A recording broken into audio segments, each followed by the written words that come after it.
Diary মূল্যায়ন পরীক্ষা, সবাই দোয়া করবেন। ওকে, ফি আমানিল্লাহ বাবা, ঠিকঠাক মতো এক্সাম দিও। ওয়ালাইকুম আসসালাম, ফি আমানিল্লাহ। মাহিনকে স্কুলে বিদায় দিয়ে আজকে আগে হাতের কাজগুলো সেরে নিলাম। অনেক কাজ ছিল আজকে, খুব সুন্দর মাশাআল্লাহ রোদ উঠছে এখন। এতক্ষণ একবার উঠতেছিল, একবার ডুবতেছিল, একবার উঠতেছিল, একবার ডুবতেছিল, বুঝতেছিলাম না যে কী করি। তো যাই হোক, এই যে ড্রয়িং রুমটা গোছায় নিচ্ছি, ঘর মুছে দিবে দেখে চেয়ারটা উপরে উঠায় রাখছি। এখন একটু মাশাআল্লাহ ধুলা কম, কারণ হয়েছে তো, বৃষ্টি হয়েছে না, একটু কম। তো যাই হোক, ঘড়িটা টাইমিংটা ঠিক দিচ্ছে না, ব্যাটারিটা চেঞ্জ করতে হবে। আর এদিকে আমার খালা চলে আসছে। কয়টা বাজে এটাতে বাজতেছে হলো 12টা বাজতে 5 মিনিট বাকি আছে, আর ওটাতে মাত্র 11:15 বাজে। তার মানে নাই।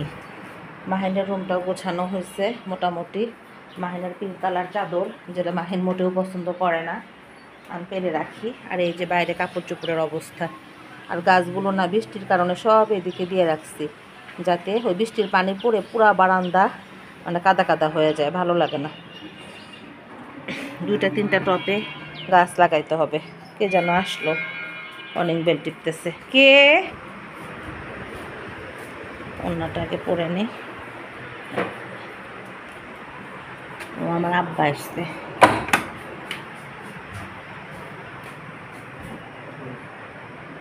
আল্লাহ, কিনে আসছেন মাত্র বাজার। এখানে আসতে হলো চিংড়ি মাছ, হ্যাঁ, আর এখানে আসতে হলো চিকেন।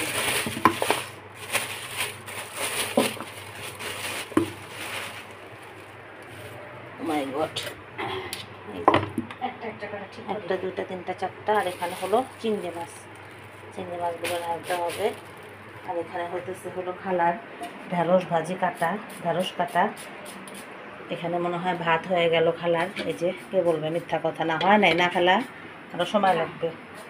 আর এখানে খালার ডাল চলতেছে, পাতলা ডালেরও সময় লাগবে, কারণ ঘন ডাল মিশনের আব্বু পছন্দ করে না। মিশনের আব্বু একটু পাতলা ডাল পছন্দ করে, তার জন্য আবার পাতলা ডাল। আব্বা এসছে আম্মার সাথে দেখা করতে। এই হলো সকালবেলার সিচুয়েশন। তাহলে খালু কি বাজার করছে কও?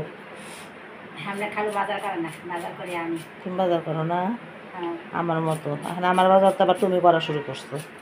ও, এখানে আবার আছে হলো পেঁয়াজ আর আলু। কত স্কুলে বাবা রে বাবা। এখানে আছে পেঁয়াজ, এখানে আছে হলো এখানে আছে হলো কচুরাটি,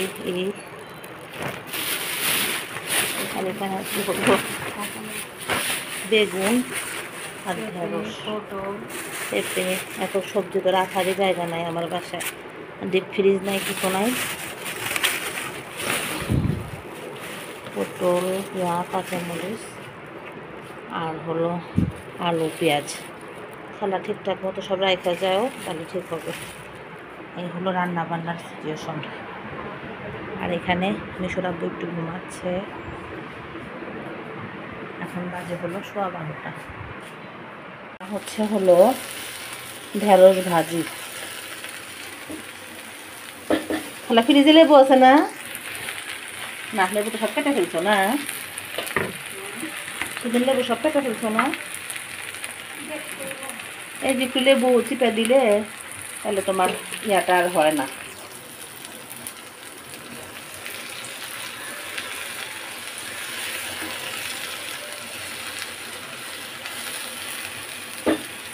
একটা থাকলেও হবে।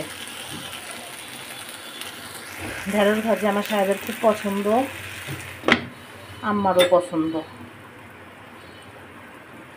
যাই হোক, ঢেঁড়স ভাজিটা হোক।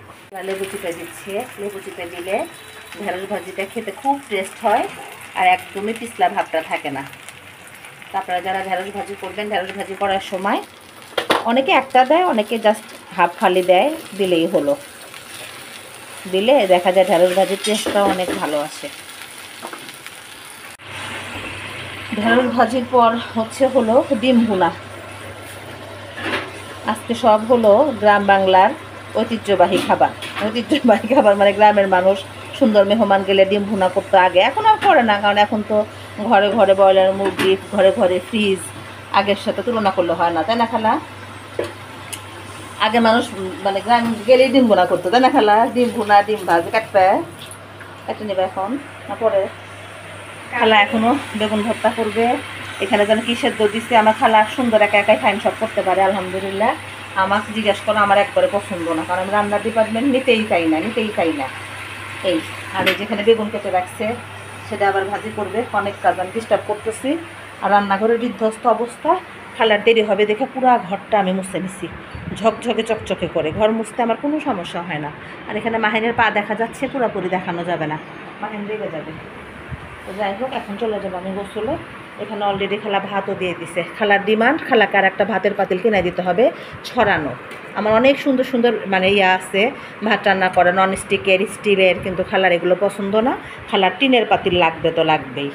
আজকে সাকিবের দোকান থেকে নিয়ে আসবো না একটা, খালা দেখছি আর পাতিল কাটায় কোনে 2টা। যাই হোক, মিশন করবে না মাছ। মাহিন গেল এই মাত্র আম খেয়ে গোসলে। আমি আর আম্মা খাবো ভাত। আম্মার ভাত খাওয়ার সময় হয়ে গেছে, কিন্তু আম্মা একা একা পড়ে গেছে। একা একা ভাত খেতে কারোরই ভালো লাগে না। আর এত গরম আজকে। আমার বড় ছেলেটা এসে কি করবে, ড্রয়িং রুমের পর্দাগুলো আগে ক্লোজ করে দিবে। এই ছেলের এই অভ্যাসগুলো যে কবে যাবে তার বলার মতো না। আজকে খালা খুব সুন্দর করে ভর্তা করতে, একটু দেখাই। এই যে এখানে আছে হলো বেগুন ভর্তা, কি সুন্দর কালার। এখানে আছে হলো পাতলা ডাল টমেটো দিয়ে। এখানে আছে হলো ঢেঁড়স ভাজি। আর এখানে আছে হলো এগ রান্না করা। আর চিকেন। আম্মা চিকেন নিবে না, গরম করবো না। মুরগি কেউ খাইতে চায় না একমাত্র মাহিন ছাড়া। কিন্তু মাহিন এই মুহূর্তে ভাত খাবে না। তারপরে খালা করতেছে আবার কচুরমুখী ভর্তা। বেগুন ভর্তা দিব একটু, আর একটু।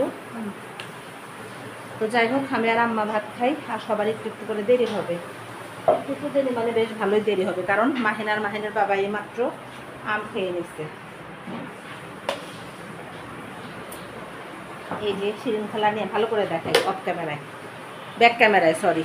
লাঞ্চ করতে বসছি, ফ্যান চলতেছে, কথা অনেক ঘ্যার ঘ্যার শব্দ হবে। তো যাই হোক, আজকে আসতে হলো আমাদের বেগুন ভর্তা, এখানে কচুরমুখী ভর্তা, এখানে ডিম ভুনা, এখানে আছে হলো ঢেঁড়স ভাজি, এখানে আছে ডাল। চিকেনটা আম্মা খেতে চাচ্ছে না দেখে টেবিলে দেওয়া হয় নাই।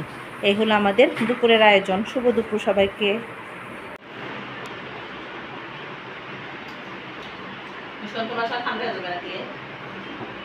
একটা জিনিস দেখাই, দেখো আমাদের ফিল্টারের এটা একদম আয়রনে কালার হয়ে গেছিল। জাস্ট লেবু পানি আর লবণ দিয়ে 10 মিনিট ভিজায় রাখার পর একদম সাদা ধবধবে হয়ে গেছে। যাদের বাসায় এরকম ফিল্টার আছে পিউরিটের, তারা কিন্তু এটা করতে পারেন। একটা লেবু, গরম পানি, লবণ আর জাস্ট 10 মিনিট জাল দেওয়া দিলে কত হয়ে যাবে। একটা টিপস দিলাম, দেখছিস? সকালবেলা এক ধরনের কাজ, বিকালবেলা আবার আর এক ধরনের কাজ।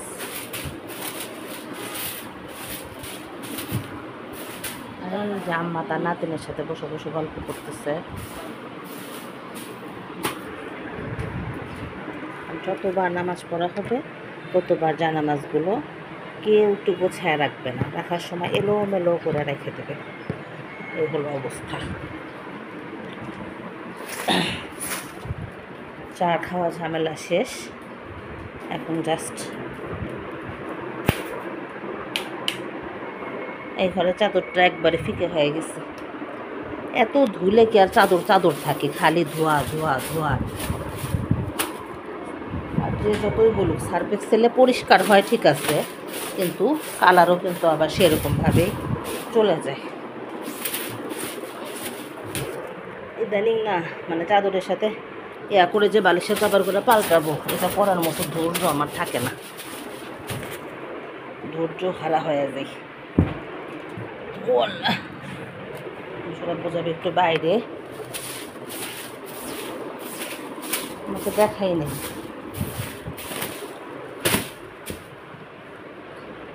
রাতে রান্না বান্না সব আছে, খালি রুটি আর সবজি খালা এসে করলেই হয়ে যাবে ইনশাল্লাহ। দাঁড়াও। আর এই যে বাইরের কাপড় চোপড় সব তুলতে হবে এখন। এই যে আমার গাছগুলা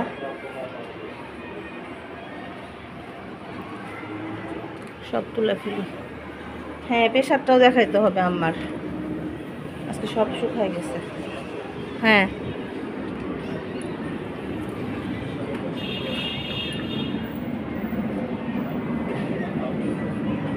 আর এই যে আকাশে মেঘের ঘন ঘটা, আর এইদিকে এই যে অবস্থা, প্রচুর মেঘ প্রচুর মেঘ। আল্লাহ, রাতে বৃষ্টি আসবে। আর এই গাছটা আমি যতই দেখি ততই অবাক হই, বিশাল এত পাতা হইতেছে কেন? পাতার ডাল না, না না কাটা লাগবে না, এরকম তো ভালো লাগে, সুন্দর লাগে দেখতে, কাটবা কেন? টপ ছোট হয়েছে নাকি তাই বললো? তাহলে এর চেয়ে ছোটোটা দিছিলাম তাই না? আর এই যে রঙন ফুলে ফুল ধরছে, বিস্কিট ফুলটা একটু শয়তান কি করতেছে, মানে কয়েকদিন খুব বেশি ফুল ধরে এখন আর ধরতে চাইতেছে না। তবে আমার কাছে পাতাবাহার গাছ সবচেয়ে সুন্দর লাগে। বাজে 6টা, এই দেখেন মানুষ হলো দুপুরবেলা পড়ে আর বিকালবেলা সে মানে ঘোরে বা একটু রিল্যাক্স করে, আর মাহিন হলো সন্ধ্যার সময় পড়ে। এই যে এখন বাজে 6টা, এখন থেকে সে একদম তার ম্যাম আসা পর্যন্ত পড়বে। দুপুরবেলা পড়লে একটু কি হয় আব্বু? দুপুরেও তো পড়ো না, দুপুরে তো পড়ো, কিন্তু স্কুল থেকে আসার পরে একটু টাইমিংটা বেশি নিয়ে ফেলো না। এই কালকে কি ম্যাথ পরীক্ষা? কালকে 2 ভাইয়ের ম্যাথ পরীক্ষা, তাদের একদম না হওয়া ভুলে গেছে। টেনশন করো না, তো ম্যাথে তো সবসময় ভালোই করো মাশাআল্লাহ। তো যাই হোক, ওই যে আমাদের সামনের ছাদে একটা পিচ্চি লাল একটা গালিচা পেয়ে কি সুন্দর করে কাঁথা কি যেন খাচ্ছে। তো যাই হোক, আর একদম আকাশ থমকে আছে, মনে হচ্ছে বাতাস টাতাস কিচ্ছু নাই, বৃষ্টি আসবে বৃষ্টি আসবে এরকম ভাব। আর গাছগুলো সব এদিকে একটু আগায় আগায় দিচ্ছি। এই যে একটা গাছ, এটা কেমন যেন বেকাতেরা হয়ে গেছে। আর এই যেগুলো সব এখানে রাখছে আপাতত বৃষ্টির জন্য, বৃষ্টি কমলে তারপরে সব। মোজা উঠানো হয়নি, মোজা গামছা উঠানো হয়নি আজকে, তো আল্লাহ আল্লাহ করে কাপড় চোপড়গুলো শুকায় গেছে। খুব টেনশন লাগে আমার কাছে, কাপড় চোপড় বেশি হলে না ভালো লাগে না, মনে হয় শুকাবে না শুকাবে না এরকম একটা ভাব থাকে। তো যাই হোক, ভাব চক্কর ভালো না, রাতেও বৃষ্টি আসতে পারে। জুন জুলাই মাসের কোনো ভরসা নাই। আব্বু যে তোমার মোজা কিন্তু এখানে রাখছি, হ্যাঁ দেখে আমার দিকে একটু তাকাও তো, মুখটা একদম গরমে ইয়া হয়ে গেছে। এই যে আমার মাহিন পড়তে পড়তে পড়তে পড়তে ইয়া হয়ে গেছে। ফ্যান দিয়ে দিই, কথা বলার সময় ফ্যান দিলে ঘোবো ঘোবো শব্দ হয়, এমন ঘর ঘর শব্দ হয় তা বলার মতো না। আম্মাকে এবার আম্মাকে একটু দেখায় আসি, অনেকে আম্মাকে দেখতে চায় যে আম্মা কেমন হচ্ছে। বসে পড়তো, আজকে আম্মার ক্যানোলাটা চেঞ্জ করতে হবে। আম্মার শরীরটা এমনি কোনো কিছু যে মানে আম্মা বুঝতে পারা তা বোঝে না যে খারাপ লাগে কোথায়, কিন্তু এই যে আম্মা অনেকে এইমাত্র আমার একটা কি যেন চাচাতো ভাইয়ের মেয়ে তাই না আম্মা, আম্মার নাতিন হয়, ফোন দিল, সবাই ফোন দিয়ে দিয়ে জিজ্ঞেস করে। এমনি কোথাও যে পেট ব্যথা বা কোনো কিছু সমস্যা আম্মা ফিল করা সেটা বোঝে না, কিন্তু ইনফেকশনটা তো বোঝা যায় না আসলে, ওটা ভিতরে ইয়া করে। আর যে ক্যানোলা হাতে পরান আছে, এই যে ক্যানোলাটা আজকে আবার চেঞ্জ করে দিতে হবে, 3 দিন পর পর ক্যানোলা চেঞ্জ করতে হয়। ক্যানোলা চেঞ্জ করতে আম্মা প্রচণ্ড কষ্ট পায়, কারণ আম্মার হাতের রক খুঁজে পাওয়া যায় না এই কারণে। তো যাই হোক, প্রেশারটাও আজকে দেখতে হবে, সবাই একটু দোয়া করবেন। ইঞ্জেকশন জানারও কয়টা আছে আম্মা? আরও 15টার মতো তাই না? 15টা না 17টা আছে, আরও 17টা ইঞ্জেকশন দিতে হবে 6 ঘন্টা পর পর। তো যাই হোক, এটা একটা বিশাল জার্নি, মানে 6 ঘন্টা পর পর মাঝরাতেও পড়ে যায়। এই আম্মার তো ঘুমের ওষুধ থাকে, সব কিছু মিলে একটা কি বলবো প্রচুর পরিমাণ ধকলের মধ্যে দিয়ে যাচ্ছে আম্মা। তো যাই হোক, ভিডিওটা আজকে না হয় পর্যন্ত রাখি। সবাই ভালো থাকবেন, সুস্থ থাকবেন, আশার অঙ্গনের সঙ্গে থাকবেন, আমার চ্যানেলটা সাবস্ক্রাইব করবেন, সেই সাথে গঠনমূলক সমালোচনা করবেন। তবে আজ এ পর্যন্তই, আল্লাহ হাফেজ।